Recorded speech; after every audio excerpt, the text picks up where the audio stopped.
Hello everyone. Today I want to just give the March monthly update on everything that's been going on at Historic Sim Studios. Kind of a little bit looking backwards, but then mostly looking forward of what's to come. So first I want to talk about like last month, right? February was crazy. A lot of great releases.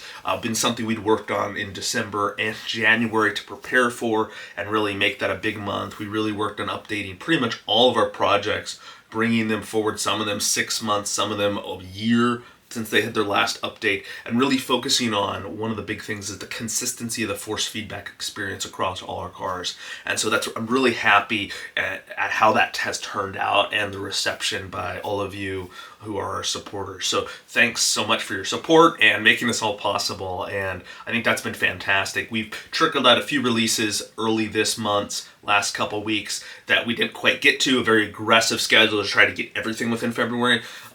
Just recently we just had our Alfa Romeo P3, which got updated, which is, within the next couple of months will have its public release, and then also pushed out an update to the Maserati 8CM, which is already released to the public, but as always, we're always going to continue updating projects that are released, with your support. And so both of those got the new 1930s Grand Prix tire model, which I think it's had some minor tweaks to it, and I think it helps create a little bit more of a larger gray zone, a little bit more their softer compound tire just a little bit, and also just some of the performance characteristics allow for a little bit more of being able to save it when you're on the limit. When you're on the limit, you'll be able to catch some of those slides a little more, which has been a complaint.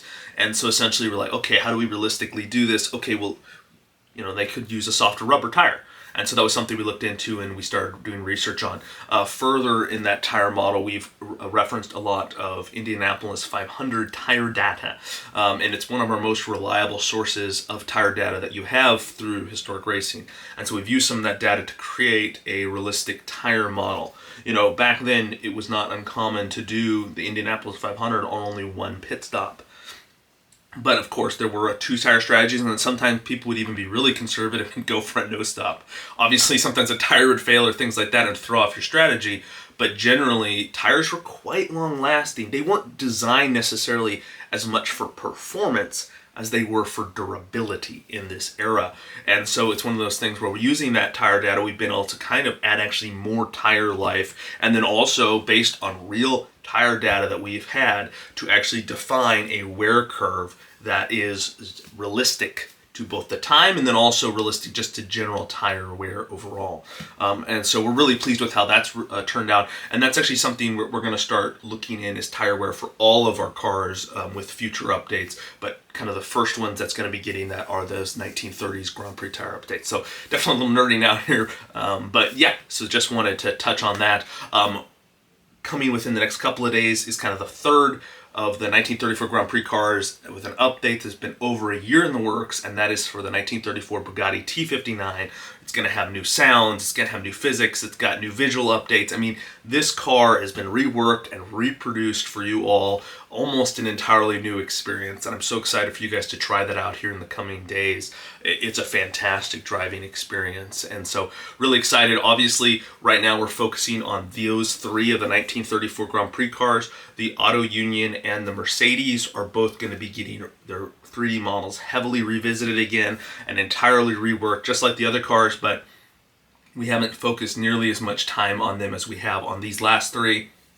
And part of that is, too, they used a swing arm rear suspension, which if you do any research on swing arm rear suspensions, they're terrible. And so there are going to be very difficult cars and somewhat unpleasant cars to drive.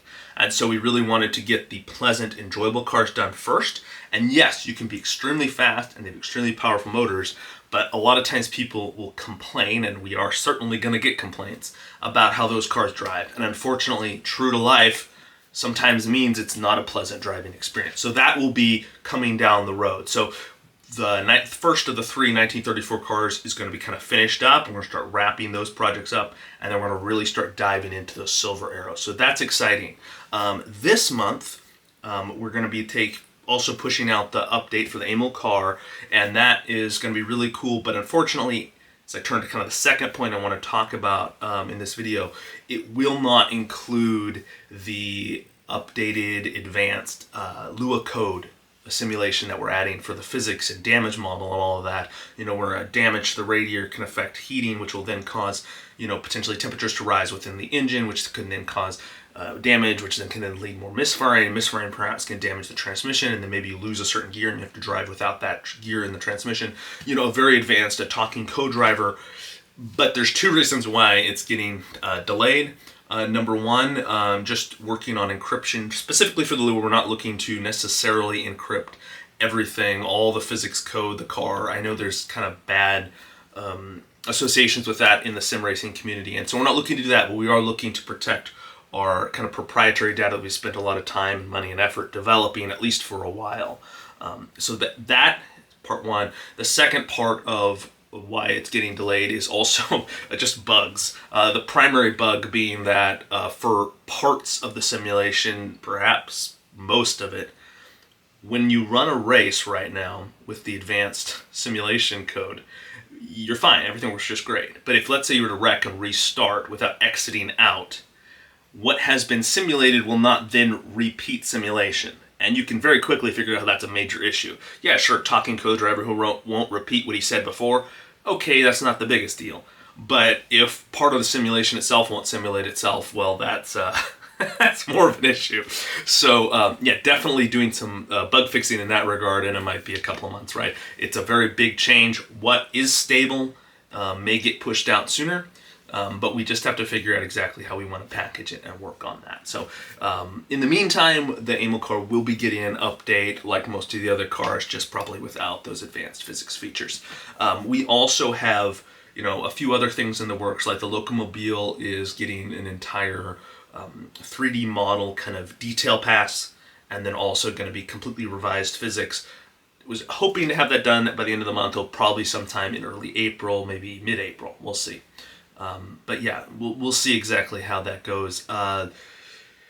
Later, or actually next month, as you guys are voting right now, currently our 1969 Porsche short tail, 917 short tail, is looking like it's winning the polling. So it's probably going to be the early access project that we release to our supporters, and you guys can test it and help us to start developing that project. So that's an exciting project right now. The alternative is the 1968 Nissan JGT sports car, which is the alternative in the poll. So if you really want that car, then jump in there. If it gets enough votes, it can still surpass it. I believe it has until the end of this week before I lock in and decide which one I'm going to be going with and start, getting ready for that early release. All right, the third and kind of final thing I want to touch on is that I've been working on is on weekends I work on developing our new site for Historic Sim Studios. It's going to be incorporating support for leagues and just people who want to run online events. And we're working on a calendar system right now where essentially people will be able to click on it, go on the page, you'll see all these different events by different leagues, by us. You can click on it, you can register, you can join the race. And then, of course, hopefully, too, you'll also be able to purchase tickets for certain larger events like our upcoming Vanderbilt Cup, which is still to be decided exactly when that'll be held. But really trying to create a simple system, at least initially, but that will still support great online racing and an online community. And then, of course, in the long term, we have some much bigger goals. But as I'm the one doing 95% of the programming, it's down to my time and availability, and we'll see. Like, obviously, one of the long-term goals is to have it where you have automated stat recording, things like that. Obviously, initially, it's going to obviously be something that people have to input manually. But there's big goals that I have. For now, though, there are going to be some really cool, simple features we're going to add, such as this calendar system, reservation system, ticket purchasing system for these events, and allowing leagues and things like that to affiliate themselves with Historic Sim Studios and really do some great historic racing. And one reason why we want to do this, and this is kind of the second component of the website, is because when people make a purchase, such as with our slightly delayed 1994 Stock Car Thunder Pack, for this reason, we want them to, when they make a purchase, to be able to join a league, whether it's run directly by us or one of our affiliated, leagues, or just someone putting on an event that's affiliated with Historic Sim Studios. It will actually automatically verify whether that piece of content was actually purchased on that person's account before they join the race. And so that's something we want to incorporate on our 2.0 website. And really obviously there's a lot of complex stuff behind that. I'm hopeful we can have something out early mid next month. That's my goal. And at that point I'll release the 1994 Stock Car Thunder pack, which is cool. And then I guess I was going to say that's the final point. I guess I do have a fourth point now that I think about it. We do have the paid packs. That's one thing I'm working on a lot too, is working on getting the 1954 Stock Car Thunder pack, which is mostly done, but there's a few things, working on a user guide, that type of thing, user manual. Getting the 1916 American Champions pack ready, which has a tentative release date of May 10th, right before the Grand Prix at Indianapolis. And then also we're starting to work on the 1924 HSS Demon, which is a 1924, early 1920s land speed record car, which, you could run in a Formula Libre race, and maybe in our Grand Prix series or something like that. We'll see how leagues or our own series will incorporate that, but definitely exciting. Those are kind of the paid projects we're focusing on right now, and just generally that's kind of an overview of what we're focusing on and what I'm working on here at Historic Sim Studios. As always, if you have comments, feel free to message me or email me. Join us on Discord. Even if you're not subscribed, we do still have all our links, so you can click on the links for our released content, so you'll be able to see that all nicely put together. You'll also be able to see just our general news feed, stuff like that. So you can join on Discord, and then it's also just $5 a month to support us right now. We are working on a yearly subscription model with a discount, passing on the savings kind of that we lose with each individual transaction per month. We lose, the transaction fees. We're hoping to pass on some of those savings and maybe even a bit more of an additional savings onto you guys. So that'll be something that'll be coming out here in the near future. So keep your eyes up for that. I'll keep everyone posted.